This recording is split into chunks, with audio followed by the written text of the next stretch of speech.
Welcome to another episode of the Words to Your Mother podcast, where we talk openly and honestly with the goal of normalizing mental health conversations until even your mom gets it.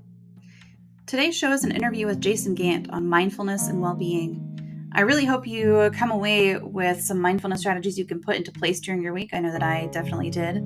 We also dive into the intersection of mindfulness and well-being with diversity, equity, and inclusion, something that really doesn't get discussed enough. Breaking down barriers and biases is a critical part of healthcare, including mental health care, and it's so problematic today. I hope this gives you a better understanding of how mindfulness can play into your day and how it impacts those around you. Enjoy.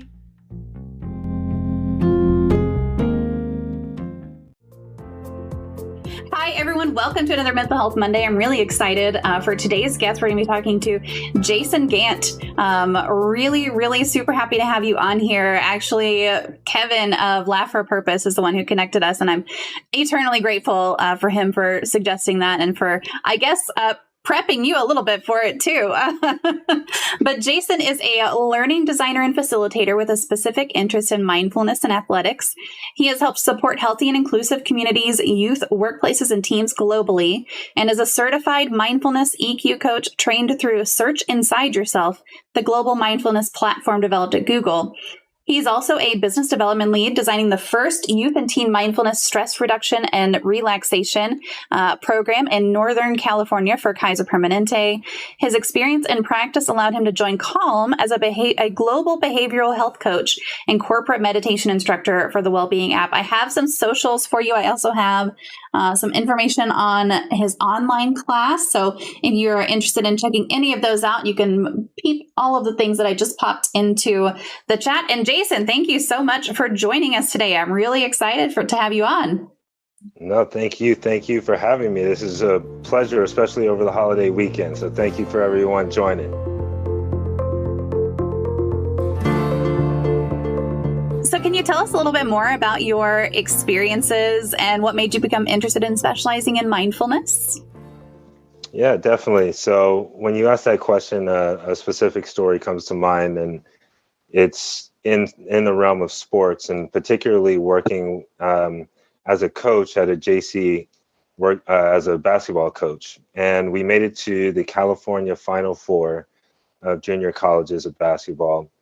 And so it's the Final Four. It's tied at halftime. With 2 minutes to go, we're down 1, and we ended up losing by 11. Oh. And so in those last 2 minutes, it was that intensity. Only being down 1, tied at halftime, basically 0-0, going into 2 minutes in the game, down 1. Really, it became a mental game. And who was able to withstand the intensity that the game called for?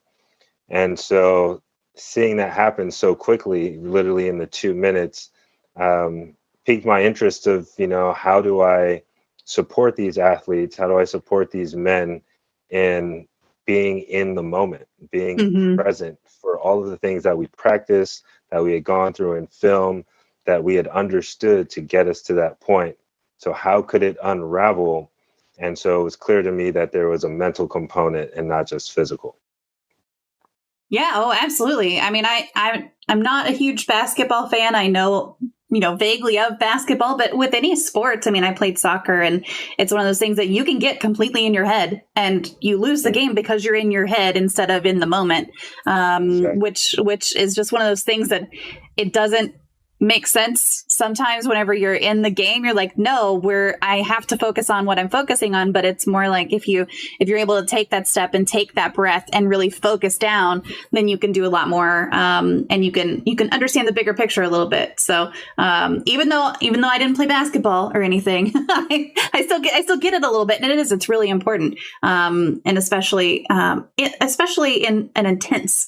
Something that's really intense like that. Last 2 minutes of the game, the Final Four. I mean, that's big.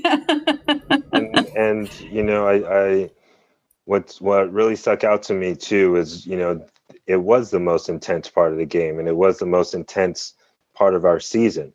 Mm-hmm. And so when I think about the word intensity and in relation to athletes, you would think that intensity is the competition.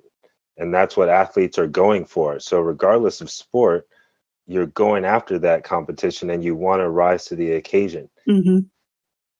And if we weren't able to do that, then that's where the mental skills needed to come in. Yeah, absolutely.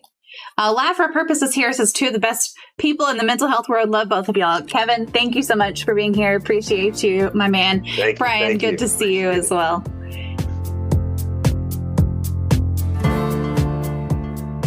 So what's your favorite thing about working in this field, and what are some of the biggest challenges you've seen? Yeah, I would really say there's really no bounds. When we talk about mindfulness and present moment, it's really about meeting people where they're at. And when you're meeting people where they're at, I get to be on the sideline of a basketball game. I get to be in corporate spaces, facilitating trainings, and at Kaiser, developing youth and teen course. So it really allows me to play in different settings. But as we talk about behavior and as we talk about well-being, really looking at the full human lifespan of development, working with youth and teens all the way up through adults and athletes. So seeing the breadth and the value within mindfulness amongst different sectors and ages, genders, ethnicities is the most fun and interesting part, because it really allows me to grow, seeing helping and supporting other people in their next step. So I would say that's the most fun part about being in this work. The most difficult part, I would say, is communicating the true impact. When folks are able to simply go online and see that, oh, there's a 3 breaths practice, you can think, oh, I know mindfulness and I'll just do my 3 breaths in the morning and that's going to set me up for the whole day. And if it doesn't work, then mindfulness doesn't work. And so the balance between practice and understanding would be the most challenging, is getting folks to understand that, hey, you may understand it, but there's actually a practice to it. Yeah. So have you found that there's a difference between working with kids and adults? Are kids more receptive to learning things? Is this like I can't teach an old dog new tricks kind of thing? Or do you think that adults are just as receptive to it? Yeah, I think both are receptive. I don't think there's one or the other. Again, when you're meeting folks where they're at, then it's an interest-based curiosity that really leads. And when you follow that lead, then it's no one pushing one thing or another. We're just meeting each other where we're at and using skills to support our next best. So I wouldn't say that kids or adults are easier or harder. I would just say the questions are different. Mm-hmm. But when we're leading with curiosity, it all becomes, that's the fun in it. Yeah. Outside of what you do for kind of a living, what are some of your favorite hobbies? And do you draw personally a distinction between what you consider a hobby and what you consider self-care?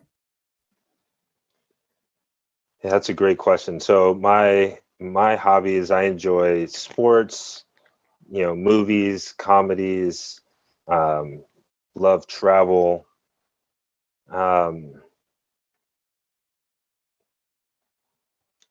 Just being in those moments and really feeling them, so some of those comedies, I find myself cracking up, and when I'm traveling, I find myself trying new foods. So just being in those moments. Mm-hmm. But to your question can you repeat that question? The distinction between hobbies and self-care. Yeah. Self-care. Yeah, I think there's definitely a crossover. But I think the true difference there is the intention. Mm-hmm. What is the intention behind the action or the event happening? if I love to play the guitar as a hobby and I'm just playing the guitar I play the guitar 30 minutes every night or a certain many hours every week. If that's something that's habitual to me, routine, then that might be a hobby. But if I pick up that guitar to try to feel better because I had a tough day, then that might be a self-care act. Yeah. And so that's how I see them intersecting and supporting each other. That being said, I think what makes them intersect again is that curiosity and the interest. And the curiosity allows us to follow that interest, which can turn into a hobby. And you know what? I want to do this again and again and turn this into a routine, or with intention, understanding that I understand that this is what I can do to help me feel better in this moment after occasions or triggers like this one. Yeah. And so, kind of the same, but different. Yeah. And I love that because I consider most of the time painting my nails to be self-care. And right now they're very short because I had some breakages when I was in Florida. And so they're growing out right now. So I haven't done any like major art or anything. So when I was painting my nails this last time, I went with a straight color. I didn't take the time to really focus on what I was doing. I was just like, all right, got to get this. Okay, let's do another coat. All right, let's do another coat. And when I look at it from that, I'm like, that wasn't self-care. But when I take 4 hours to do my nails, like whenever they're grown out and I'm trying to do nail art and everything, I really do focus on, what am I feeling today? What am I trying to get out? What am I trying to work out? And focus on like, all right, let's think through it while we're doing this and make it an intentional kind of moment. And it's one of the few things that if I'm painting my nails, that's one of the things that like, I can't help my kids at that time. And so it's like, I can't help you. You got to figure it out. My nails are wet. I literally can't open that jar for you. It's not happening. They're going to be wet for the next 4 hours because it's going to take me that long to do them.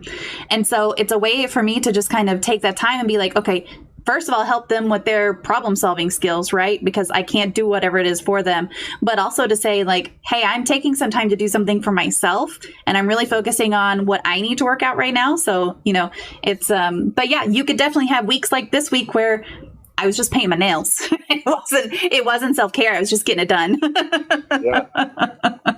Yeah, exactly. So that's a great example, and as I think about that, just reflecting, I think back to in college and before I was doing this work, and in school, I just had probably two emotions. It was like either I'm feeling good or bad.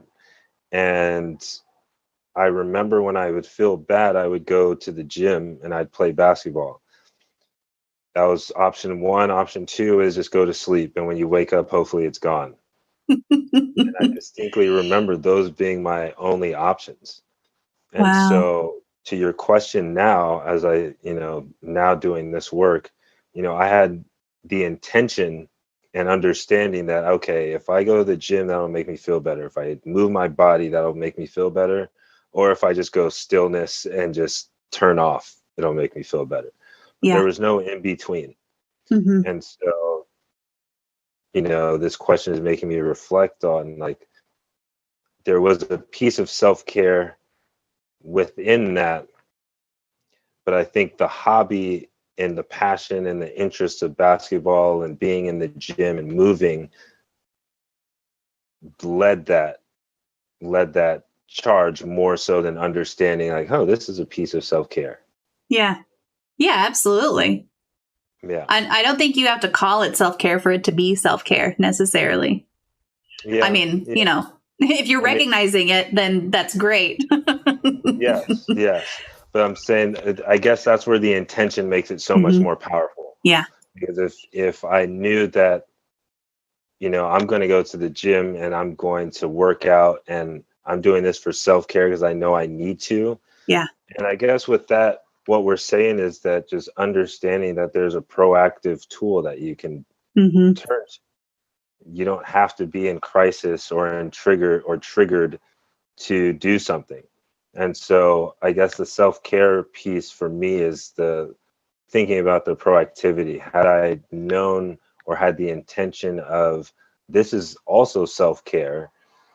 Granted, I know I'm doing exercise and whatnot, but I'm thinking about like basketball, and had I thought of that as self-care, then possibly it's like, all right, I know I have 3 exams this week, so I know I'm not going to skip the gym.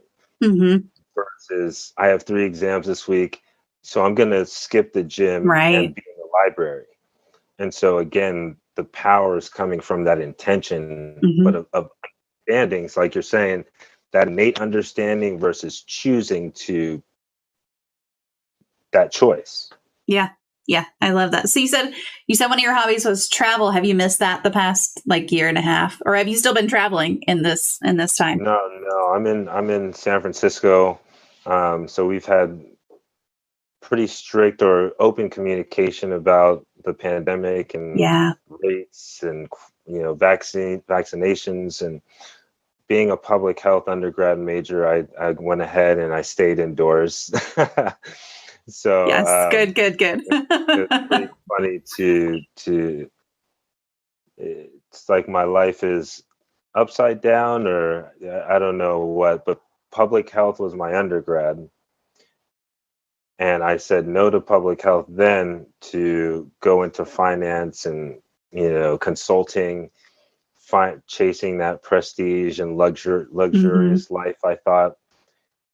And now I went back to school and got a dual degree in behavioral health and business.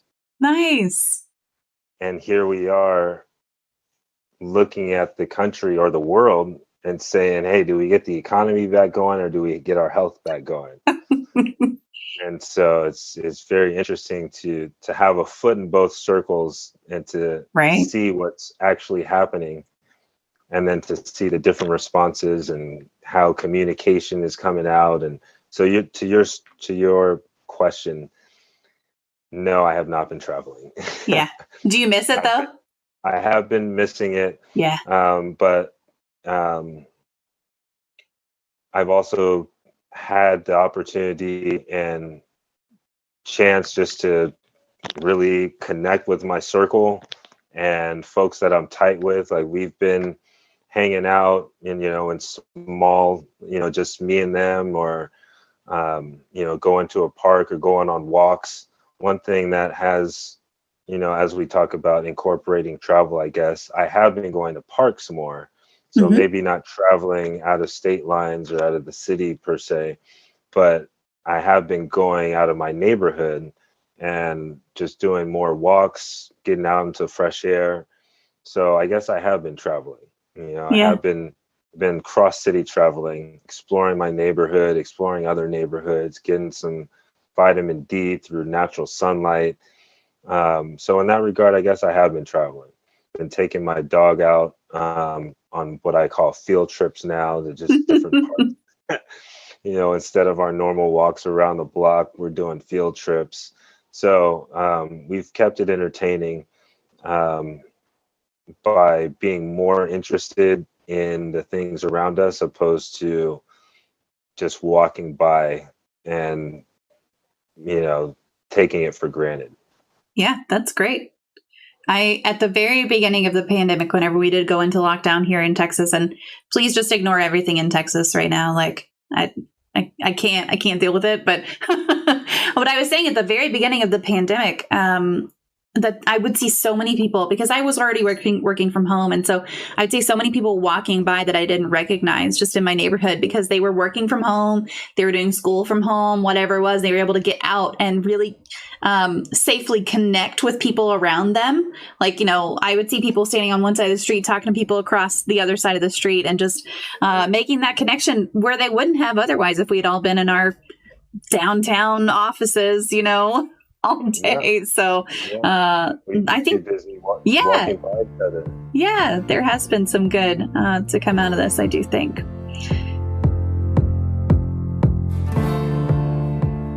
Do you have a serial killer or true crime story that fascinates you? I mean, one doesn't come to mind, except for like someone that wasn't there someone that would eat the people that they would Yeah, so there have been a couple of people who have done that. I mean, there's the famous Donner Party, right? They ate each other, but then there was I'm thinking about just, like not a party. yeah, right. There was another one. There have been a couple where they would either feed other people parts of their victims or eat parts of their victims. Yeah, I mean that's pretty gnarly, and Yeah. I mean all of them are. I mean that's just one that sticks out because it's like, you know, humans eating humans. Like, Yeah. after you've already done something inhumane. Yeah. So it's that kind of sticks out. But I don't have that's what comes to mind. Yeah. Yeah. How about a favorite podcast? Is there a favorite podcast? And you can't say Laugh for Purpose, although Laugh for Purpose is wonderful. And I'm going to plug them right now, because if you haven't gone to laughforpurpose.com, I'm going to put a link in the chat. You should right now do that. But aside from Kevin's podcast, Laugh for a Purpose, definitely check them out. Shout out Kevin. Favorite podcast? I mean, podcasts that I listen to. TED Radio Hour. Oh, I love that. Hidden Brain.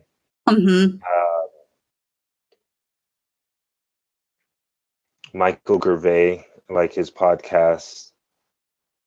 But I also like stories. What's the NPR podcast that just tells the stories? Those are really good. So there's a couple. There's the one where the tagline is storytelling with a beat. I really like that one, but I can't think of the name. There's another one that's like This American Life. That's a good one.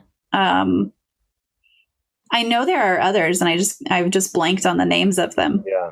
Yeah, so many good ones. Yeah. But I like a good story. I like storytelling.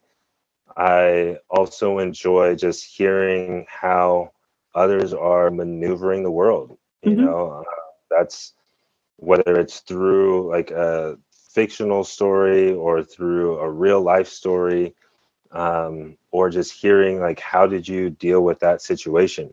From the Oprah Super Soul Sunday conversations to Michael Gervais interviews around different athletes and high achieving corporate CEOs, just how are they navigating the world? And you know, there's no right or wrong answer. It seems there's some habits that you can pick up, but the way in which those habits intertwine can be so creative. And so it's just interesting hearing how people design their life and make it happen. I like that, how they design their lives, because there is a definite intentionality about it. When you listen to a lot of those stories, it's like, you know, I didn't just go around eating a pine cone every day. I ate a pine cone because of this and that, and the pine cone was prepared this way. And don't like side note, don't eat pine cones. I'm sure it's not good for you. I guess it's a lot of fiber, but don't do that. Yeah, I was just going along with you right there. Like, yeah. No, I definitely got the point. I got your point. Kevin said, Jason saved my life. It wasn't the interview itself, but just the time chatting with Jason offline changed my life. That's amazing. That is fantastic, Kevin. Seriously. No, thank you. Thank you. I appreciate the transparency and the time to connect. You know, this is just the space and the platform, as we're talking about here, you know, just how do folks move, and why do you kind of move that way? And, you know, not having any judgments towards, you know, hearing folks' stories, just being open to it. And that, I think that allows for a connection, and that connection is the energy that, you know, even brought us here today. So, yeah, absolutely.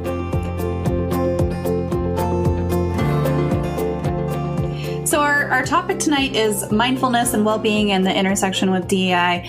So when I say the word mindfulness, it's a pretty broad term, and it can mean a lot of different things. It can mean different things to different people. So how do you define mindfulness, and what do you feel is the common perception of mindfulness today? Yeah, so my definition of mindfulness is awareness of mind and body with an attitude of curiosity and kindness. So mind, body, curiosity, kindness. I love that. And so that mind body is just a integration. It's a dropping down, it's a grounding, it's a being in your body, understanding what's happening. It's one system.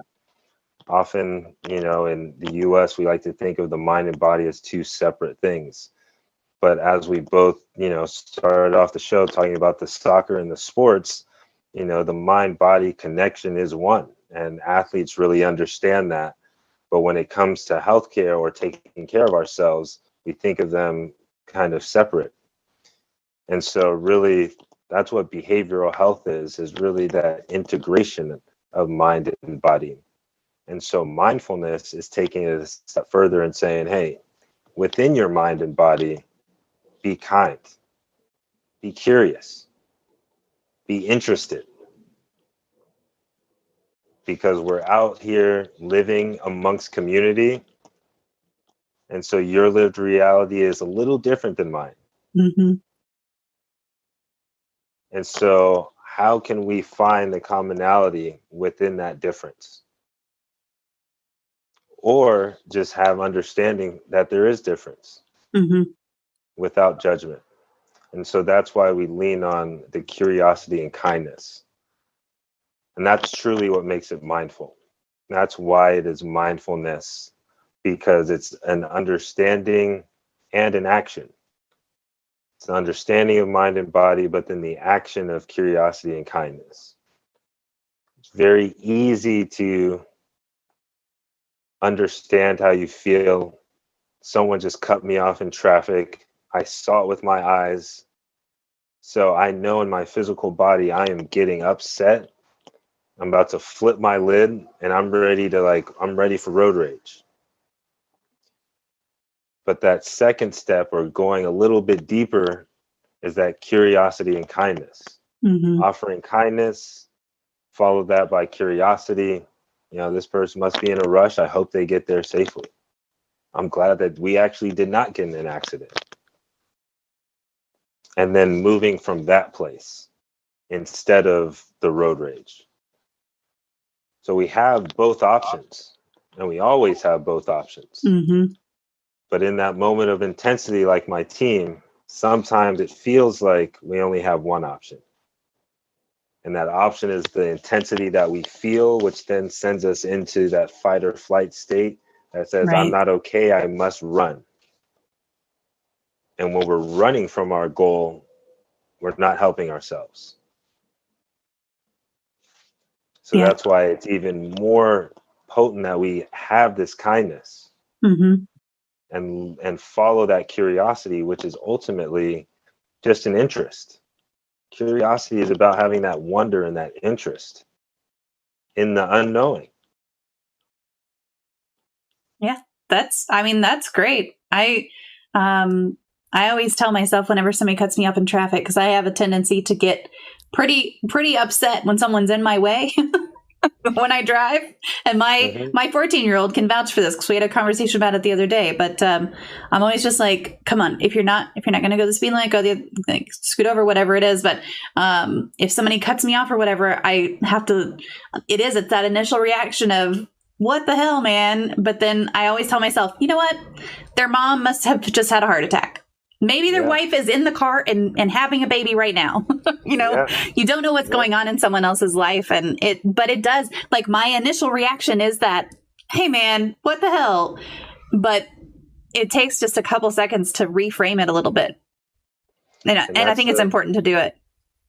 Yeah, no, and it happens to all of us. You're not alone. It happens to me. It's very kind of confusing, right? It's like, I just felt that. Yeah. Like, what do you mean I offer kindness now? I just felt disrespected. And so, as you said, if we can cultivate those couple seconds of a pause or a stop or just a coming back, a grounding, a centering from that extremity that just happened. It doesn't mean that we need to follow the extremity. means, hey, something extreme just happened. Maybe I need to stop and recenter. And depending on your practice, your understanding, that may be a couple seconds to, we need to slow down for the day. Right. Yeah. So depending on what your response is and, a multitude of things, but understanding that there is that pause. And then mindfulness, we actually call it the sacred pause.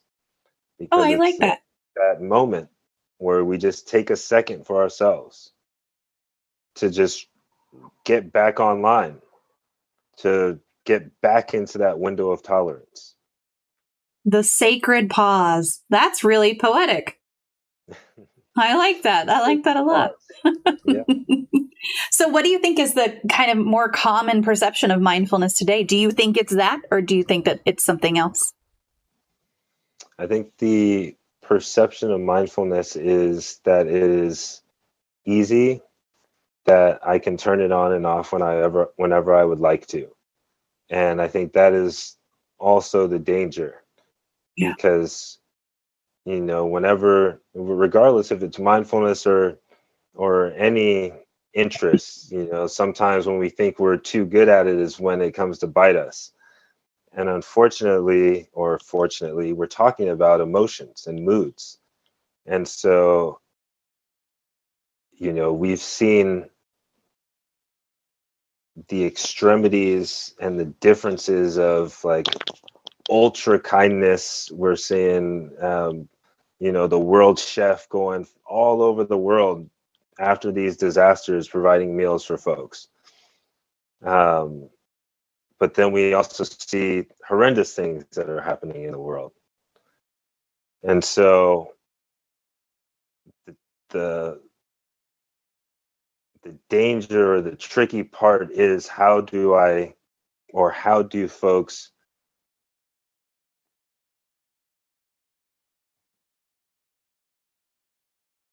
understand that it is a practice, I guess. Mm-hmm. I mentioned before the cognitive understanding versus the bodily feeling in your body,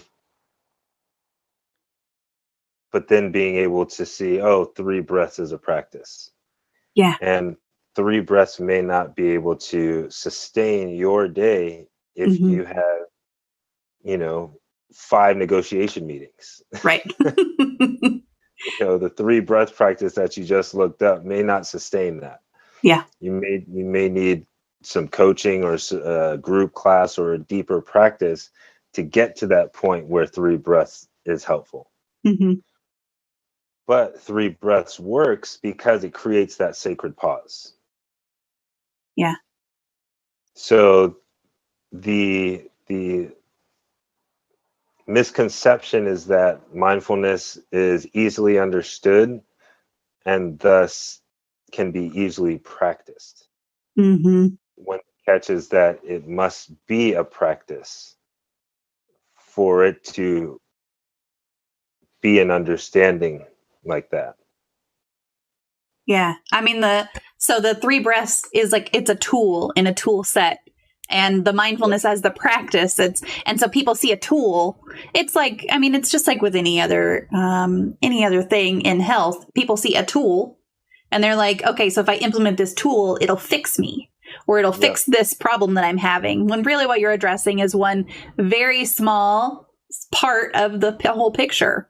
So you got to get that whole picture in there. I like that. Exactly. No, that's great vocabulary around that. Is the 3 breaths is a tool, mindfulness is the perspective. And so the tool enhances the perspective. So how many tools do we have in our toolbox to even have a perspective? And are we trying to pull out tools when we haven't practiced at all? Mm-hmm. And so I love that vocabulary. We've talked a little bit about that mindfulness, you have to work on it, right? Is it always work? Or does it come naturally after you practiced it for a while? Does it start to come naturally? Do you personally find yourself practicing mindfulness very naturally, or does it still work for you? Yeah, that's That's an interesting one. Is it work? I would say that meditation, which we haven't really touched on, is a piece or another tool for mindfulness. Um, meditation is the practice of focusing and concentration. And I think that they intertwine and support each other. But the thing that makes mindfulness so interesting is, to your question, you can do mindfulness in any form or fashion. Whereas meditation is a very dedicated practice, kind of like going to the gym. Go to the gym, you lift those weights for a dedicated amount of time, you do so many reps, so many sets. And that's the meditation practice, which supports your mindfulness practice, which supports the perspective, which can be another tool. Mindfulness, on the other hand, is something that is about enhancing your awareness to the present moment in a certain way, which I said was curiosity and kindness. So to that point, we can play basketball mindfully, soccer mindfully, we can cook mindfully, eat mindfully. You know, as you even mentioned, doing your nails. You can do that mindfully, using the different colors, smelling scents. Not that there's scents, but noticing. Well, I mean, all the different parts of doing your nails. There are definitely differences. Exactly. Probably some you shouldn't like inhale a whole bunch, but but you know, noticing the different smells and the different parts, as you say, to that process can make it mindful. And so at that point, we can make it fun. Mindfulness doesn't have to be about just 3 breaths and being still in lotus position and everything must be quiet, but it can actually be about, hey, let's go get some shots up and let's have a mindful walk, or, you know, let's just go mindfully sit outside and watch the sunset and watch the birds and notice the breeze on our face. And all of that counts because it's that awareness of mind and body with an attitude of curiosity and kindness, the acceptance of it all. And so I would say mindfulness is creative, and we can be creative in mindfulness, create our own practices, which is what allows us to have fun with it, which allows us to meet people where we're at, where they're at, and actually have impact, actually create community. And so meditation, I brought that in to share the differences between a dedicated practice where, yes, it is more going to be seated in a certain posture or laying down or not moving, because we're practicing our focus, which then turns into our concentration, which allows us to manage our own experience, manage what we're dictating if we can concentrate and focus. So mindfulness allows many more entries and allows folks to try it where they feel most comfortable.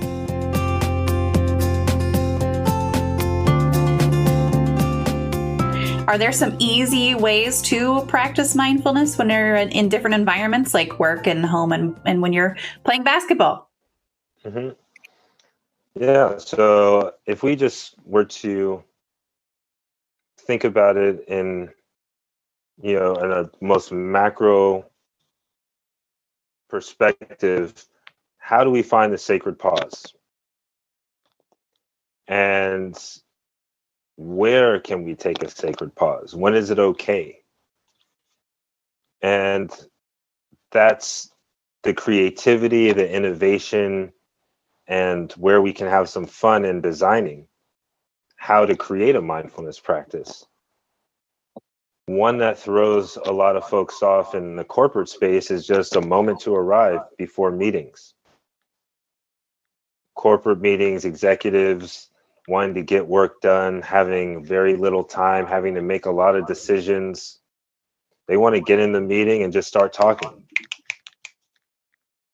Some folks haven't even stopped their previous thought from the last meeting. Some folks are already thinking about solutions, problems, or adversities that they have from that last meeting. And so I often start meetings with a moment to arrive, just to say, hey, let's connect our mind to our body right now, especially in this virtual setting where it's very easy for us to go on and off screen, where we can sign on to be on screen, but clearly be doing other things. And so we just take literally a moment, 30 seconds to a minute, just to, slow down, take that sacred pause or create that sacred pause by doing nothing and saying, hey, let's have a moment to connect mind to body, to actually be here with this group. We've dedicated this time and space, so let's actually take advantage.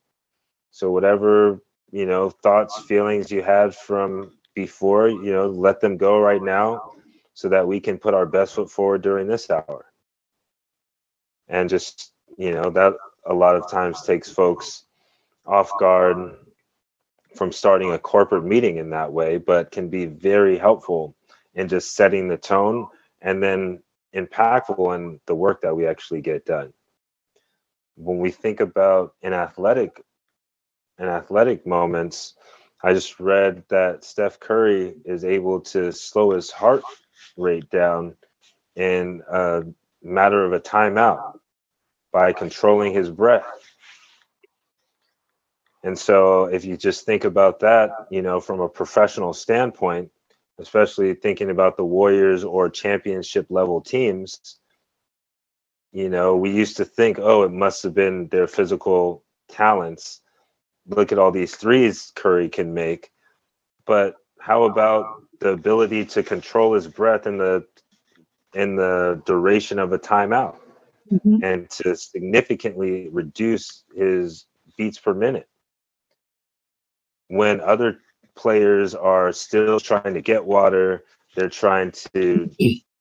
huffing and puffing while still trying to listen to the coach and what play is going on. Meanwhile, Curry is finding that sacred pause, controlling and managing his breath while taking in whatever else is going on. The engagement and awareness of mind and body, curiosity and kindness. Hey, what's next? I'm interested. I am here. So that's where we can take advantage in that timeout, but then we see where that actually plays out on the court. So it's those small moments like that that can very easily get overlooked, yet can have profound effects and impacts. Yeah, I mean, that's amazing. Like I guess I know that you can control your, your heart rate and everything through breathing, but I never thought of it in the span of a timeout. Like I never would have thought, like, how quickly can you? I don't think I ever would have tried to put in that. How quickly can you, control your heart rate? That's amazing. Yeah, athletes come up with some of the darndest things, huh? I mean, I was with a friend the other day that played football in college, and we're waiting to cross the street. And once we were able to cross the street, they have the countdown of how many seconds, or I don't know if they have that in Texas. In California, there's like a countdown before the light's going to turn red and you should not cross it. And so as we're talking about sports and just, everyday relevancy, he was like, man, we have all that time. Like I could run a 340s in that time. And I was like, who is thinking about running a 40? We're just crossing the street. But he's like, in that amount of time, like I could have ran a 40-yard dash in that time. It's like, all right, wasn't playing football at that level, so. Oh, that's great. Hey, Angel, welcome on in. If you guys have any questions, the guest tonight is Jason Gant. We were talking about mindfulness, well-being, and the intersection with DEI. So if you have any questions about that, please pop them into the chat, and happy to address those.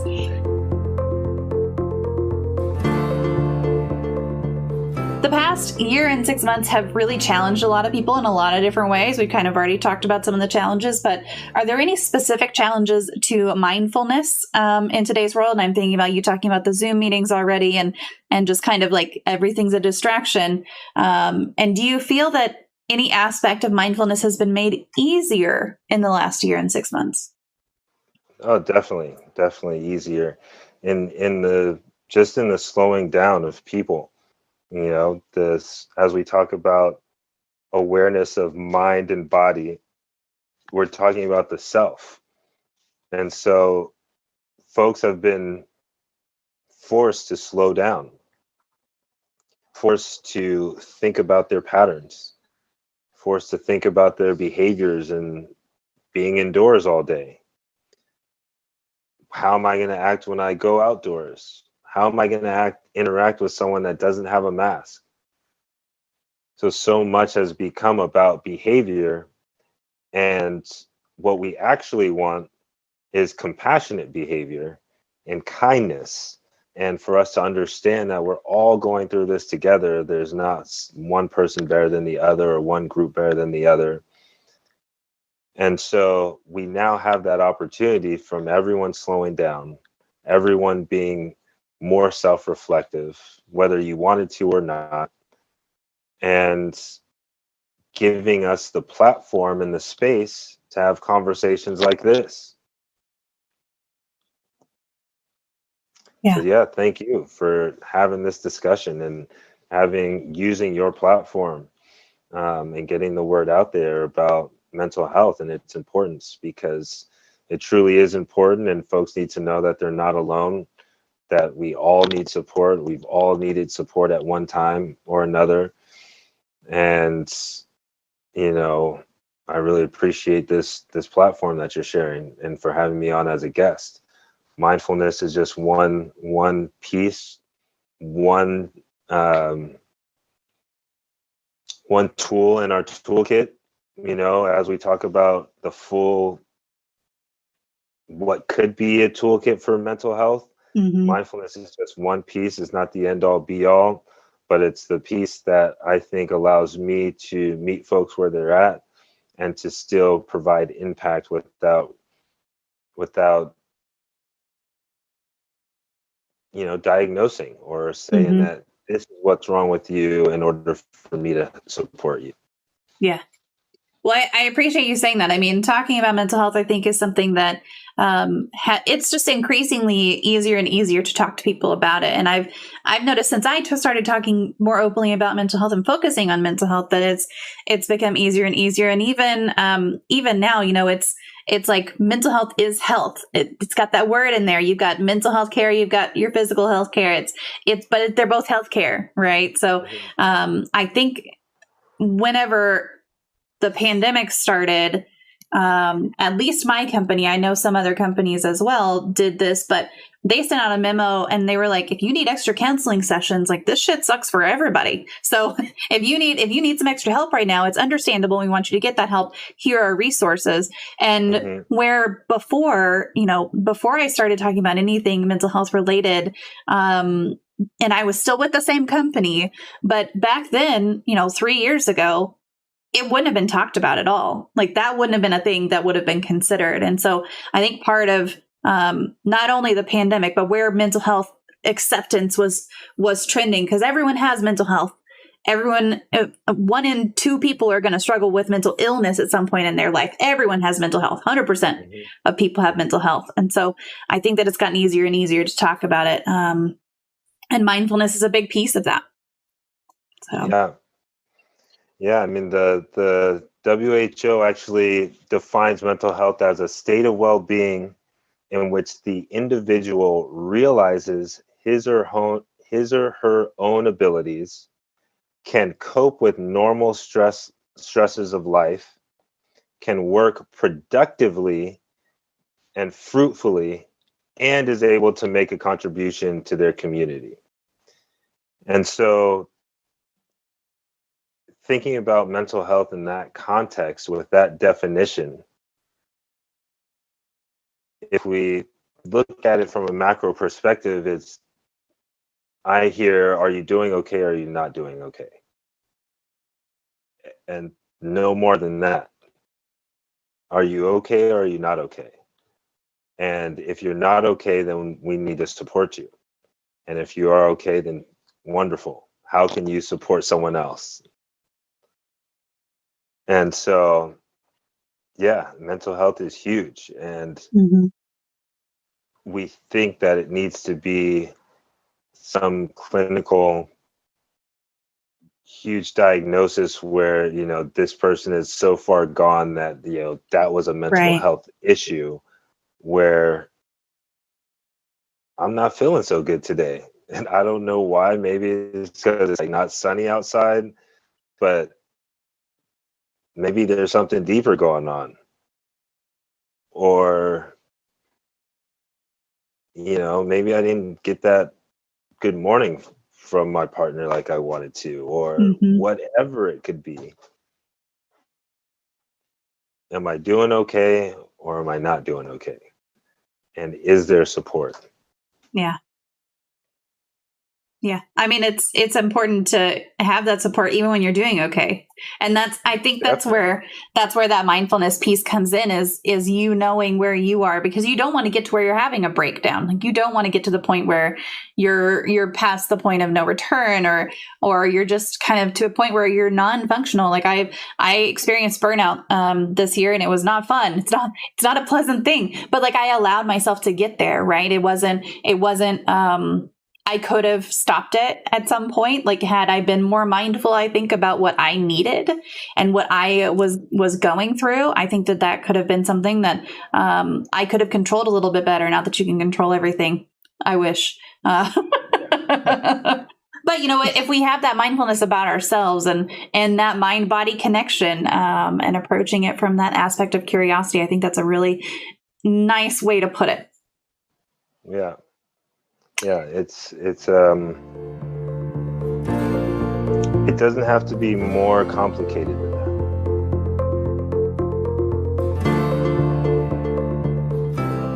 So I want to shift slightly from talking about mindfulness generally and well-being in general, and focus on how they interrelate between mental health and diversity, equity, inclusion, that DEI piece.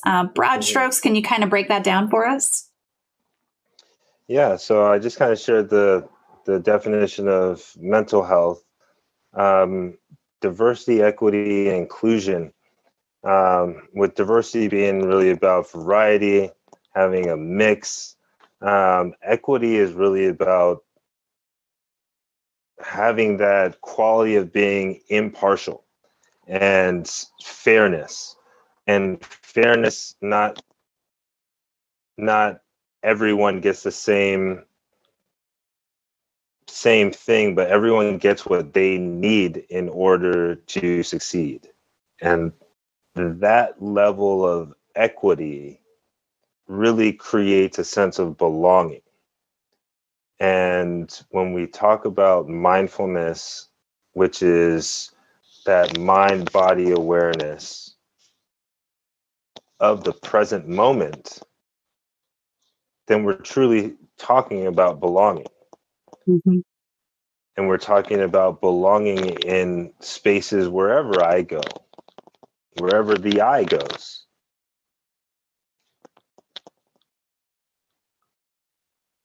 So mindfulness and diversity, equity, inclusion really go hand in hand, because it truly creates a freeway, or just a smoother passage to have communication. I like to say that mindfulness is kind of like a bridge. It's not going to solve our problems for us. It's not going to start the podcast. It's not going to do its own mental health Mondays, but it will allow us and create the conditions for us to put our best foot forward. Mm-hmm. And when we put our best foot forward, who knows what comes of that? So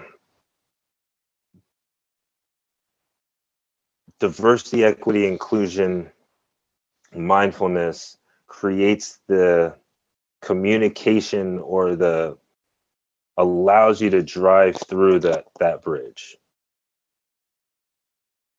Yeah.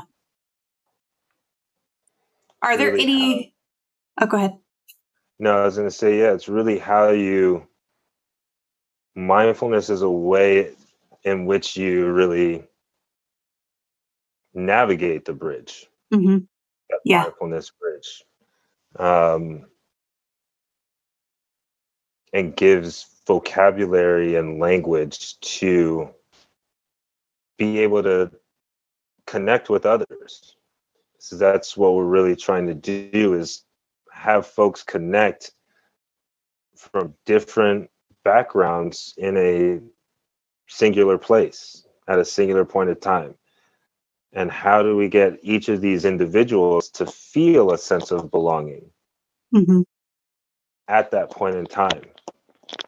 And it's really through understanding, through listening, through being curious and less judgmental that we get there. Yeah.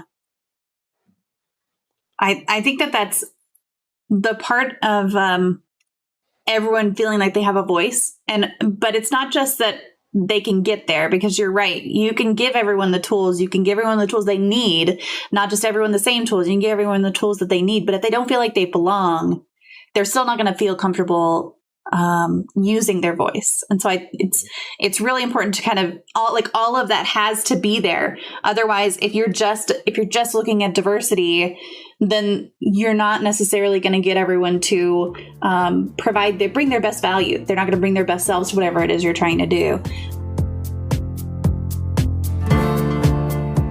Are there any barriers to focusing on DEI as part of or in conjunction with mindfulness?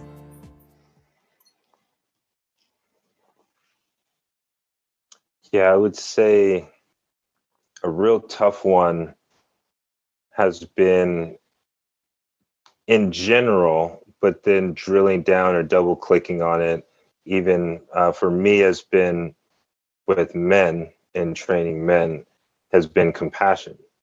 I'd say that is the biggest barrier, is this compassion.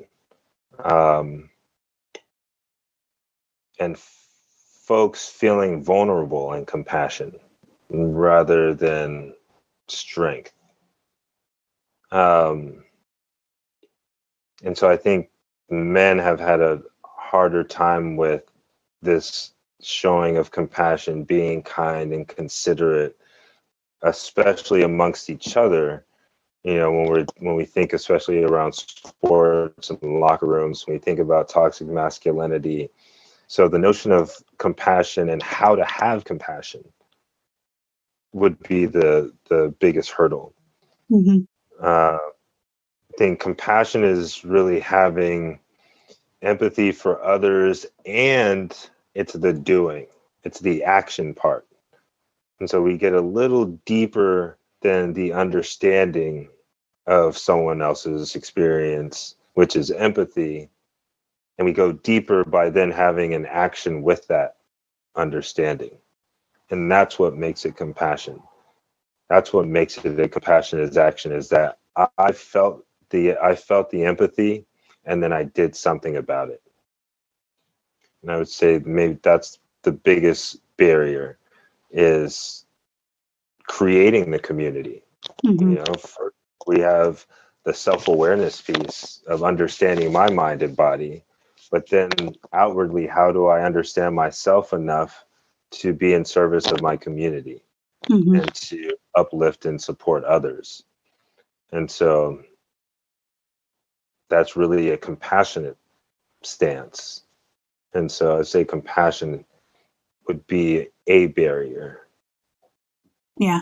So how do you go about overcoming that? I mean, you talked about kind of the locker room environment and toxic masculinity piece. How would you overcome that if you were involving yourself in the resolution of that? Yeah, I mean, the bigger question that I'm hearing in that is, how do you work in groups? Mm-hmm. And for me, my first thought to that is wearing the hat, getting the experience, whether it's through volunteering, working, but getting that experience. And so I've had that experience working with athletes. I've had the experience of doing mindfulness in juvenile hall, had the experience of doing mindfulness with neurodivergent youth. And so having this wealth of experience using this behavior change tool allows me to see how it works in the different ages, the different groups, the different interests that people have. And so then going back into your question of how do you train compassion, because I've been in these locker rooms, I don't have a problem speaking up about it and calling it out. And I think the experience of being in the locker rooms, of getting the work experience, whether through volunteer or what have you, allows me the opportunity and the right to call it out and to speak up about it. So when I do see it, I can call it out, or I can just say it outright and have examples when I'm in trainings or coaching, rather than feeling like an imposter by trying to call someone else out and not having actually lived or done the work. And so I'm not entering spaces that I have no idea about. I've worked in these spaces and done training in these spaces, which has allowed me to use my voice confidently. And I think that experience and confidence allows me to have my message speak out loud.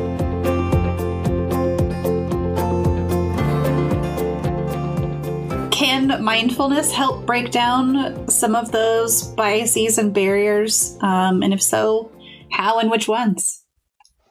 Yes, it definitely can. And mindfulness, again, I keep saying, allows folks to meet them where they're at. And it does that because we are leading with this curiosity and kindness. Curiosity, again, meaning of wonder and interest. So if we're interested in of wonder of what's happening in our immediate experience, what's happening around us, and we're tapping in mind and body to kind of understand, or we're trying to understand by picking up on those sensations, whatever they may be, then that allows us to have more intelligence, both bodily intelligence from tapping in with our body and the physical intelligence, more emotional intelligence from awareness of the mind, but then by being okay with where we're at present moment, being okay with the here and now. So I like to say your right foot is here and your left foot is now. And if we click our heels like Dorothy, we're in the here and now, which brings us to our present moment. We can't take our feet into the past. We can't walk them into the future. We can only look down and say, my right foot is here, my left foot is now, so I'm in the present moment. And within that, that is our power. And once we understand our power, then we can step. And so allowing us to take our best step, allowing us to connect with others, the ability to understand through curiosity, allows for all these levels to unfold, which creates a new experience, a new way of being. And I think that's why mindfulness is even catching on as a buzz phrase, because it allows so many things to arise if we just get out the way, if we stop the judgment, if we stop thinking that we know better, when no one has been in an experience like this pandemic. So it allows us to be of service. And when we just try to win, WIN, by asking what's important now, then it allows us to understand where we're at, allows us to understand where our neighbor's at by listening, And through that, we can create community. And that's truly what we need and what we want, so that we can feel that belonging. We can feel like we have a place in our own community, and not like we're looking over our shoulders. I love that. I love the here and now, right foot, left foot. That's wonderful.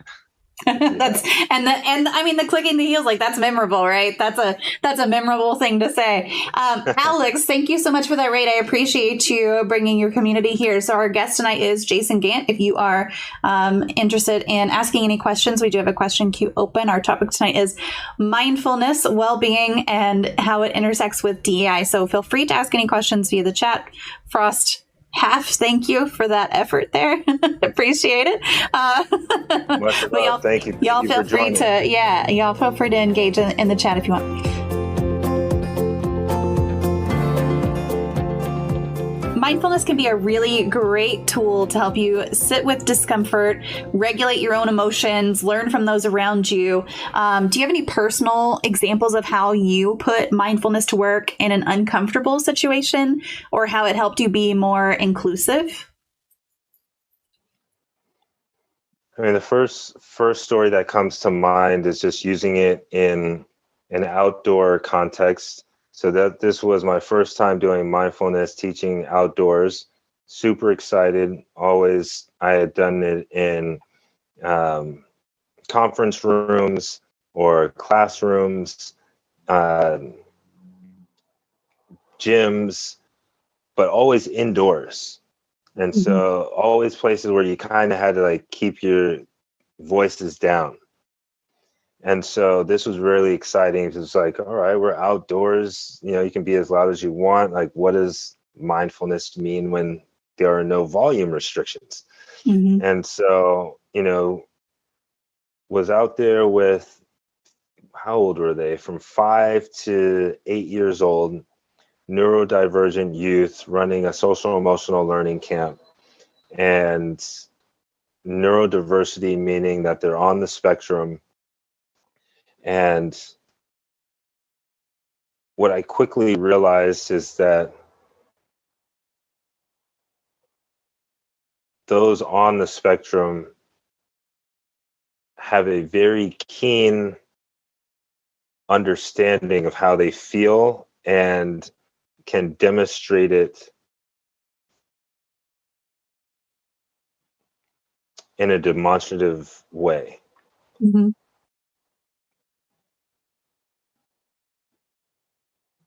Meanwhile, non-spectrum folks do the same thing, and it's just called, I'm having a bad day. So using mindfulness, meeting my campers where they were at, there was one day where we were out, jumping on logs on a walk, just letting them roam around and play tag. And next thing you know, 2 of the boys picked up sticks and they're playing, they're using them as guns and pointing at each other and making gun sounds. And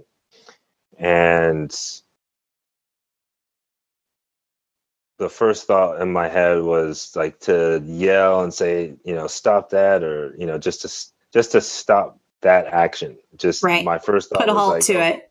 Yeah, boys, guns, that's not good. They're too young. Right. Stop this.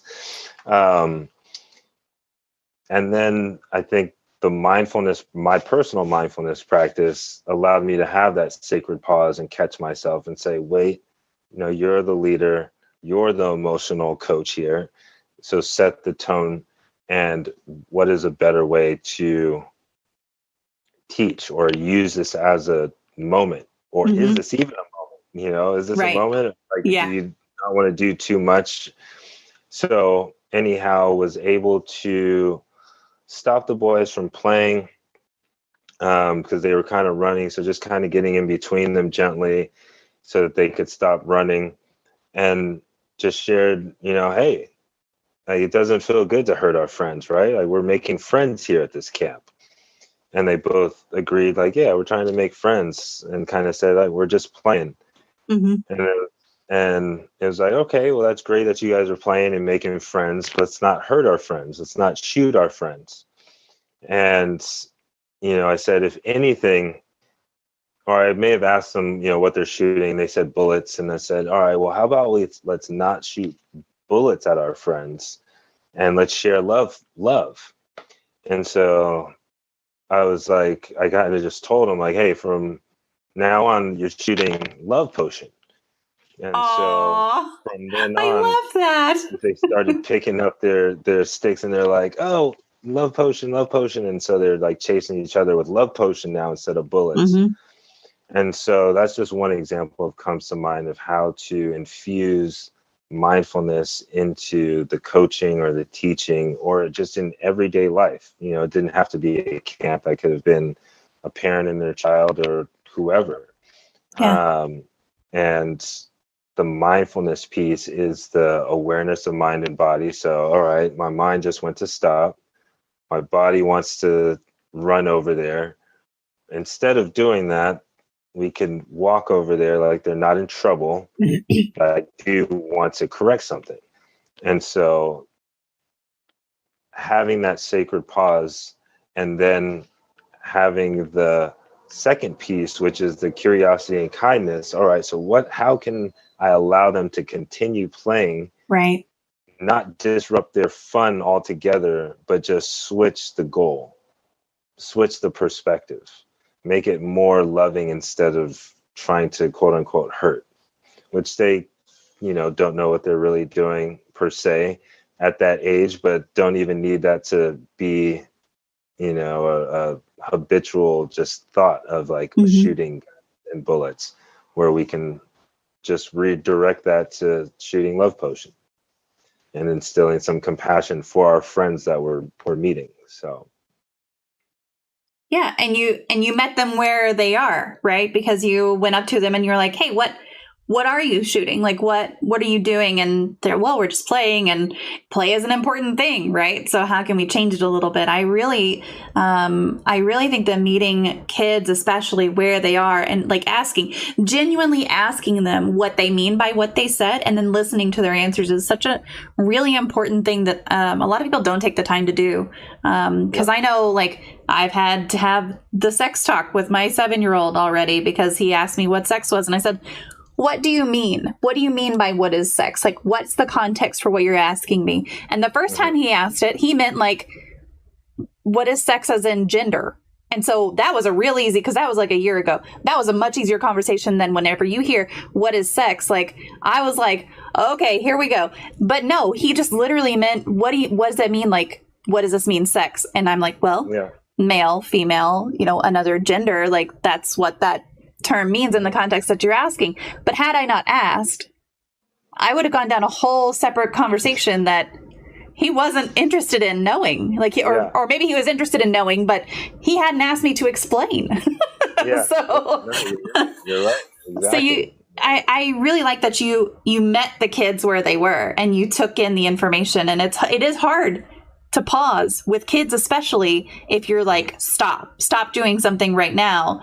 Because it interrupts their fun, and you don't want to do that. Killer their fun. Yeah. So I appreciate that, and thank you for your awareness and just catching that, because that could have been a very interesting rabbit hole. I have had to go down that rabbit hole since then with him, but you got to give kids information. They're going to get it somewhere. The internet is full of things you don't want them to find. So it's better if you explain it as a parent. No, I was just talking about that today. I was like, man, I can't imagine like taking a kid to like their first bus route, or like trying to teach them like to memorize their house number. I was like, wait, they don't even need to memorize a house number anymore. It's just in their phone. Like, yeah. And it was like, wow, what? Yeah. Anyhow. Yeah. So Bite Mark asks, what is your favorite poem? Favorite poem. So I pulled one up and I'll go ahead and read it. And I just know it as the sidewalk poem. Have you heard of it? No. All right. So I'll read it. It has 5 chapters, but it's quick. So it says autobiography in 5 chapters. I walk down the street. There's a deep hole in the sidewalk. I fall in. I am lost. I am hopeless. It isn't my fault. It takes forever to find a way out. Chapter 2. I walk down the same street. There is a deep hole in the sidewalk. I pretend I don't see it. I fall in again. I can't believe I'm in the same place. But it isn't my fault. It still takes a long time to get out. Chapter 3. I walk down the same street. There is a deep hole in the sidewalk. I see it is there. I still fall in. It's a habit. My eyes are open. I know where I am. It is my fault. I get out immediately. Chapter 4. I walk down the same street. There is a deep hole in the sidewalk. I walk around it. Chapter 5. I walk down another street.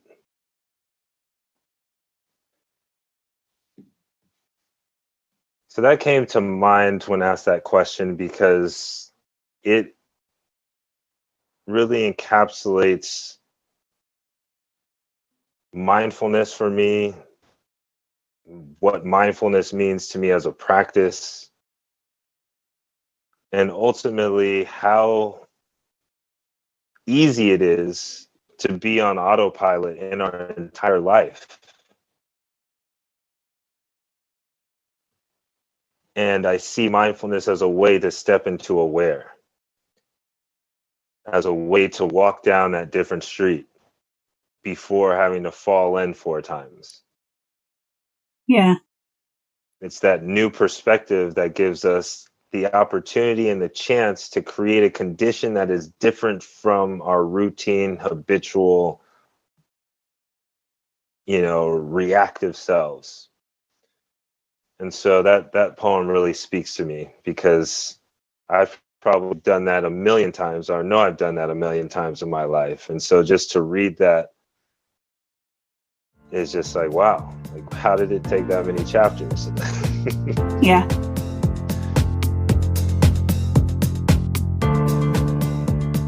Let's say you don't get along with someone and you're asked to do something at work with them, or if you're a kid, you're asked to do they're picked for your school partner and you don't get to change.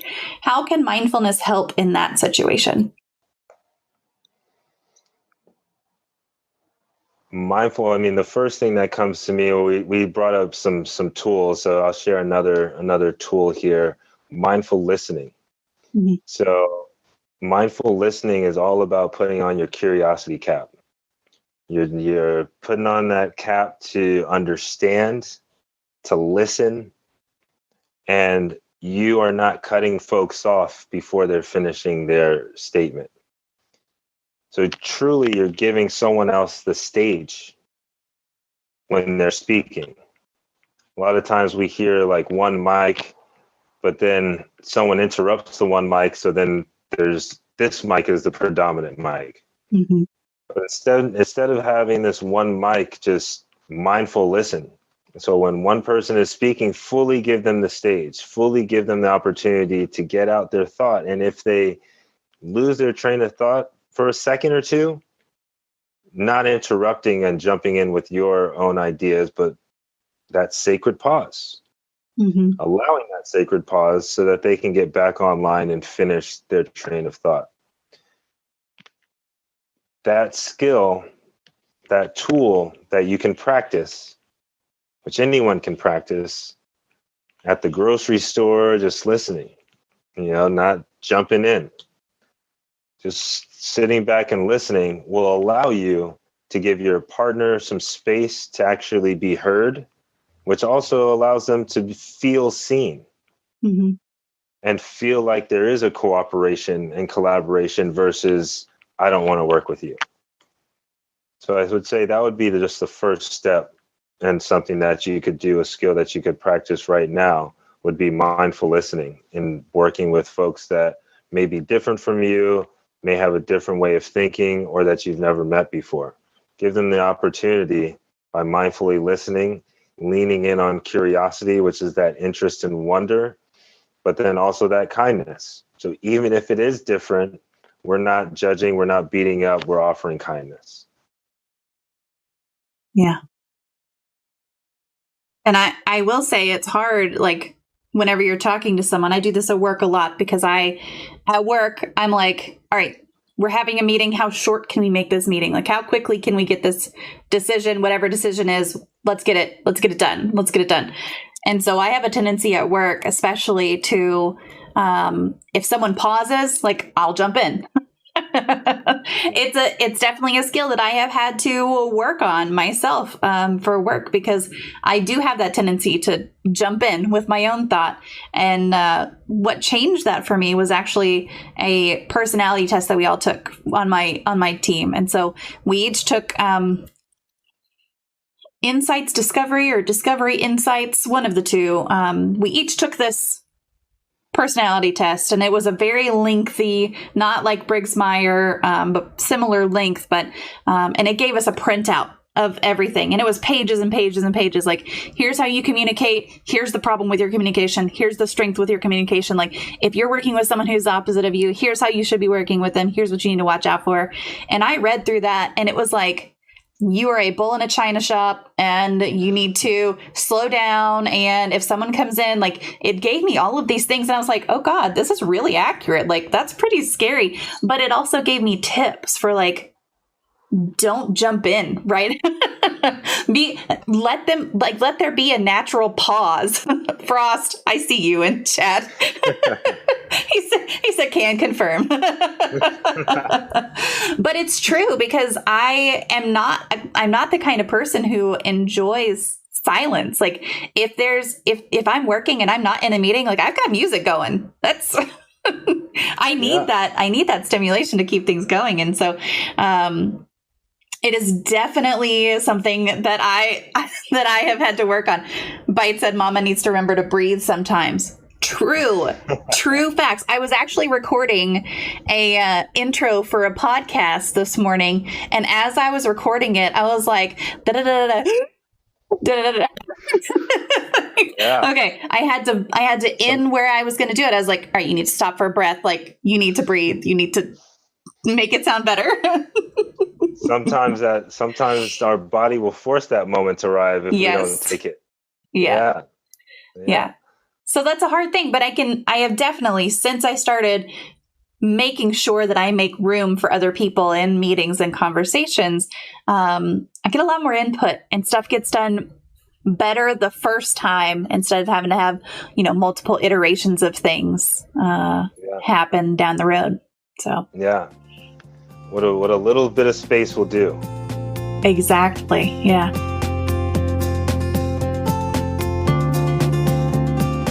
So are there any regular habits you either maintain yourself or that you encourage your clients to develop that you feel might not get enough attention, but that support overall well-being? Yeah, I mean, my overall prescription is getting some movement in the morning, getting some mindfulness in for lunch, and some yoga or a different slower movement in the afternoon or evenings. And so we're going in between that movement, stillness, and movement. And I would say that really is helpful, and I'm saying movement could be dance, playing basketball, just play in general. So doing some play, getting some mindfulness in, which is around some stillness, and then getting in the yoga, getting back to like some easeful movement to allow us to get some restful sleep. And going between those three, play, meditation, mindfulness, and yoga, Tai Chi, Pilates, going on a walk, just doing something active, but not at that high intensity level. Yeah. That's great. I mean, I used to do yoga quite a bit and then I kind of stopped. Like, that's one thing that, I feel like I should probably start up again, but I like the kind of bookending there with more intense movement and then less intense movement at night, to kind of it's important to get your body ready for sleep, and it's hard to do sometimes. Yeah. And I mean, just breathing, I say that's a movement exercise. We're moving the breath through the body. We're physically telling with intention our mind to take an intentional breath, not one that our body is naturally doing for us. And so that can be its own physical practice. So just going between the movement and the stillness is what I would recommend, because that's what we're naturally doing. We're maneuvering and managing our own energy. And so instead of getting caught up in that tailwind of our responsibilities, naturally having some movement and stillness designed within your own day. Mm-hmm. I love the idea of designing your day. I don't know that I've ever heard it called that before, but I think that's a really cool thing, of instead of scheduling, designing what your day is going to do and how it's going to serve you. I think that's a really good phrase. I'm going to adopt that. Awesome. Please do. Design your day. Mine's a little dance, and then I do mindfulness, and then do some yoga. I actually do some Tai Chi with a group in a park close by my house. So do some Tai Chi in the mornings, and then have a mindful morning virtual group online. Oh, that's cool. Check in with them from 8:45 to 9:30 daily. So able to get my mindfulness with the group in a group setting online, and then go on a mindful walk during the day, during the afternoon sometime, do a mindful meditation on Calm or Headspace, or you just in silence, and then ending the night with some reading, doing some breathing exercises, and then, doing a little light yoga or stretching. Mm-hmm. So what do you do on your group sessions in the mornings? What kind of things do y'all do or talk about to kind of get you in that mode for the day? Yeah, well, we just set an intention, honestly. So we go around, do a check-in, everyone sets an intention why they joined for this day, today, and go around, hear folks' intention, and then we all drop in for a community meditation. That's really neat. I like that. Is that on like Meetup or Facebook, or how would you, if you were looking for something like that, how would you go about finding something like that? Yeah, it's on Zoom. It's actually called the Dharma Homies. So if you check out Dharma Homies, their website, you can join the crew. And are they all local, or is this from all around the world? Yeah, it's all around. We have folks joining from New York, New Jersey, Philly. Folks are in New Mexico, Santa Cruz, California. I'm in San Francisco, so we have folks joining from all over. That's amazing. That's really cool. I just put a link in the chat for anybody who's interested in that. Nice. So if you weren't doing, go ahead. No, I just said awesome. Thank you for dropping in the link. Oh, absolutely. Actually, Bite said I had started doing a 10-ish minute yoga session to the waitlist video to kind of wind down, but I stopped. I should get back to that. Listen, I hope that this inspires you to get back to something like that. That's also, you could see if your dog would do it with you.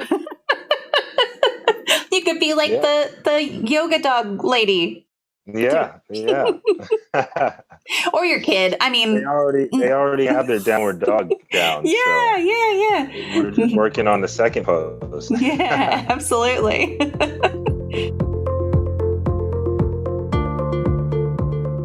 So if you weren't doing what you do now, or if you had chosen a different path, what would you be doing instead?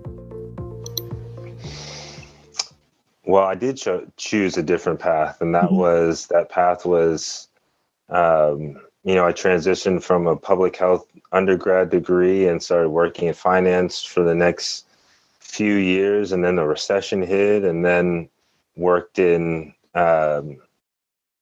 big tech firms, Genentech and Google and things like that. Was going for the big name companies and transitioned into this. So I guess I answered your question in reverse, but I think I tried out what I thought I wanted to do, and now I'm actually doing what I love doing. You're where you're supposed to be now.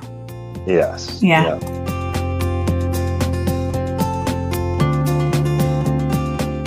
Well, it is time for the magic moment, and I just have to click this a couple times so it's not so intensely blinking. But I have a magic wand here.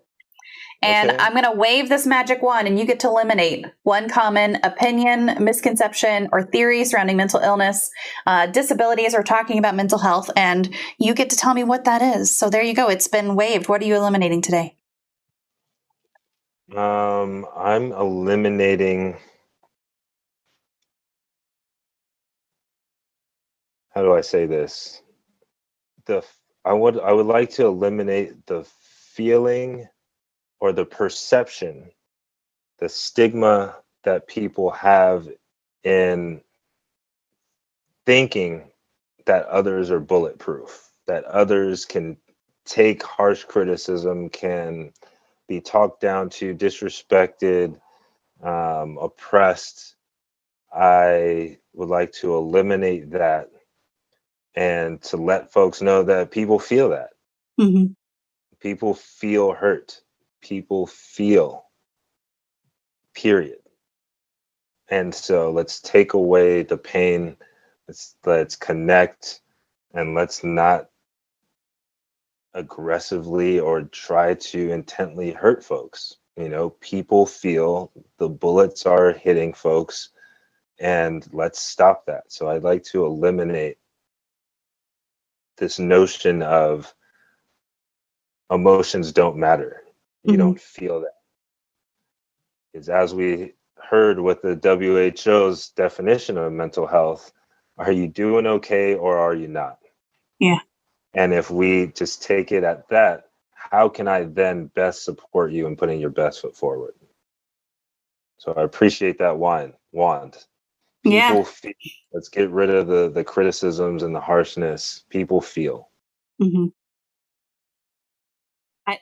I think it's really easy right now, especially because we're all behind keyboards right now. We're not in person, right? Well, I'm in Texas, so some people are in person, but you shouldn't be in person right now.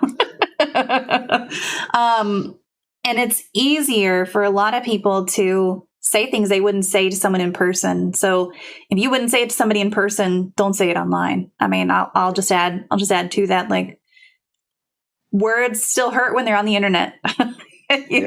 There's still words, they still reach a person on the other side. So if you wouldn't say it to your mom and you wouldn't say it in person, don't say it at all, period. Yeah. But I think it's an important one. Yeah. Yep. Sacred pause. I really, really like that terminology, by the way. Awesome. Please use it. Please use it and share it.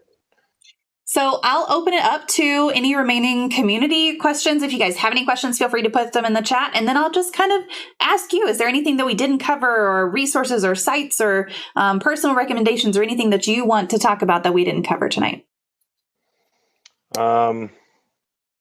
Yeah, just open any questions. Let's see if any questions come through. Just to continue the conversation, I'll just throw out the book Stealing Fire by Stephen Kotler. That's a great book that talks about the benefits and how high achieving folks have used mindfulness and how we can distill that down into everyday. So really good book. And I would say it covers different sectors as well: CEOs, Navy SEALs, athletes. So check that out. Yeah, so I've got a link to that here on Goodreads. You buy it wherever you want. I try to provide Goodreads because they don't sell stuff, so you can buy it wherever you want to buy it. Okay, awesome. But that's one I haven't read, so I'm going to add that to my want to read list right now. Yeah, that's a good one. And then just another is The Body Keeps the Score. The body keeps the score. So basically, things that have happened to us, traumas, adversities, if we don't address them, acknowledge them, then they can come back at some point, whether that's just tension in the shoulders or low back problems, chronic conditions. So that's an interesting read as far as how we treat our bodies, how the emotion remembers and translates into the body, but then also how we connect with each other through these stories that the body keeps. Mm-hmm. Bite said, I feel awful that I missed the beginning of this one, but I'll definitely check out the VOD later. Absolutely. Do we have links where I can ask questions later if I still have them after watching? So I have a couple of links, and then if you have any that you want to throw out there, but I've got your Twitter and your Instagram. Yeah, Twitter, Instagram. Best ways to reach me. Also on LinkedIn. Yeah, whatever you feel most comfortable. Let me grab, that's one I didn't have on here is your LinkedIn. Oh, all good. No, but thank you. And please reach out with any questions. Yeah. Let me find you on LinkedIn real quick.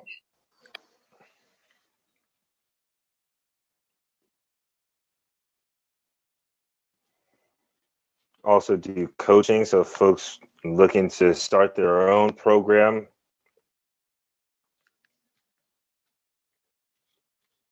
Here's the LinkedIn. All right, there we go. I wasn't prepared with that one. Come through?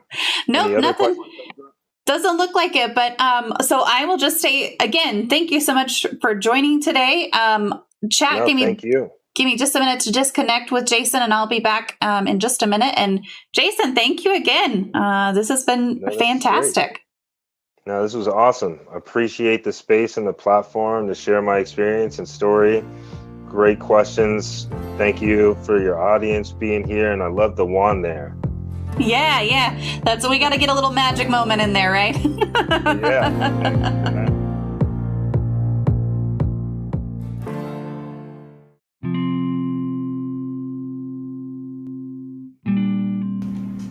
After this conversation, I actually started listening to some meditations with my own kids in the mornings on the way to school that are focused on mindfulness. Could be less than ideal because I am driving while we're listening to them, but I've definitely noticed an improvement in their mornings and school-related anxiety in particular. Anytime you can fit a little mindfulness into your day, it doesn't have to be big or long, just give yourself the space to do so. Thank you so much for listening. Until next time, remember that well-being is a lifelong journey. We are all more than our challenges and diagnoses, and the only quote-unquote normal people are the ones you don't know very well.